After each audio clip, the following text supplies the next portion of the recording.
Deep in the heart of the Wairarapa, the first flush of a mushroom crop lies in the dark, waiting to be picked.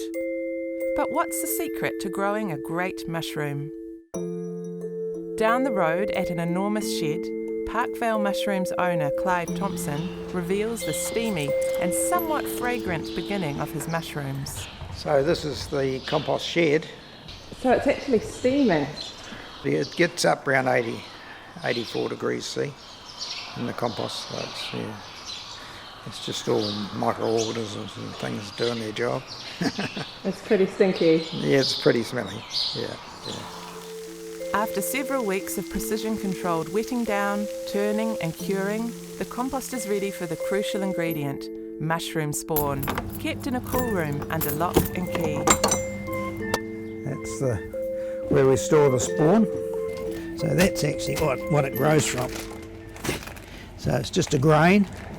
We break it up and mix it through the compost. So it's a grain sort of impregnated with the spawn? With the spawn growing on it, yeah. So there's probably enough spawn here for about 10 weeks, I would think. I was about 16 or 17. I sort of went out in the fields and sort of looked and got intrigued. I read a book too, and it had a great photo of mushrooms, and it was cultivated mushrooms on a shelf, and that intrigued me. So I cut all my parents' fruit trees down, dug a great hole in the backyard and built a building and started to grow mushrooms. And I established Parkvale Mushrooms in 1966, and I've been growing them here ever since. The mushroom farm has been converted from a former dairy factory and spreads across a number of buildings. Alleyways lead to various dark rooms where the mushroom magic happens.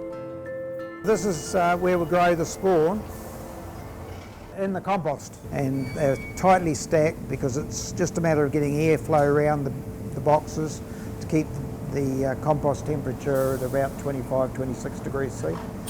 So you can just see the little grains there. There's a few of them around there.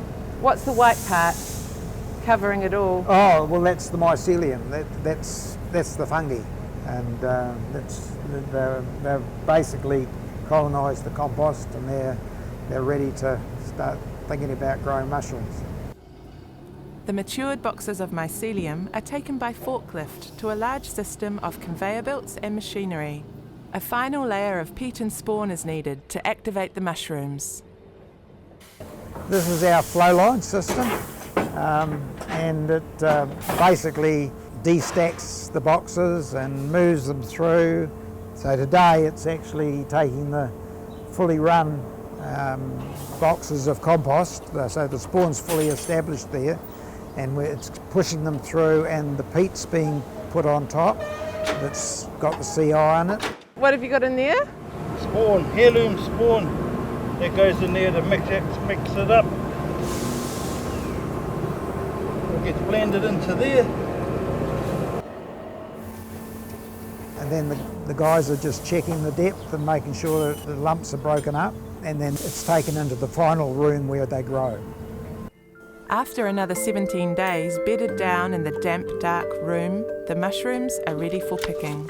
Well, this is growing room 4, and we've got about 14 growing rooms, and they're picking a first flush at the moment. We get 4 flushes. The first flush is normally about half the production, and then each flush gets a bit smaller. I'd expect to pick probably a couple of tonne of mushrooms out of this in the next few days. What they're doing is they're going through and picking out the flats mainly, and sometimes they have to thin out some of the buttons to make enough room. So you can see there's quite a range on this bed, from a very small button into a slightly bigger ones. That one there, that would be classed as a cup, so that's the veil's just breaking, and then you've got the flat. That's a pretty nice box. They're all pretty round. Stalks aren't too long, but they're quite a nice mushroom. They're great on the barbecue, and Margaret puts them into stews and macaroni cheese and all sorts of things. Well, it's all electronically controlled, but we do monitor physically the whole crop in each room every day, twice a day, just to check that everything's fine. And I would check each night before I go to bed that everything's fine. And the same thing, that's the first thing I do in the morning when I wake up, really.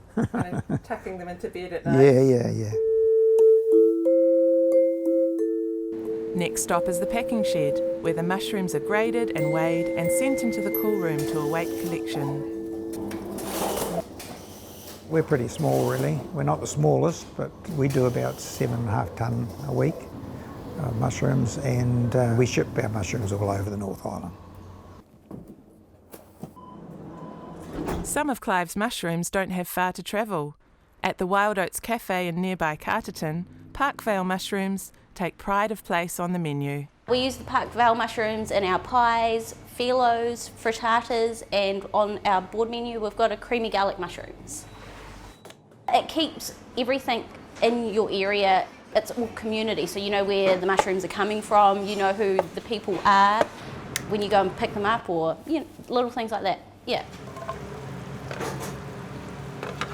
I feel like it's an acquired taste. It's either you love them or you hate them. I don't think there's a 50-50. What do you think about mushrooms? I love them, yeah.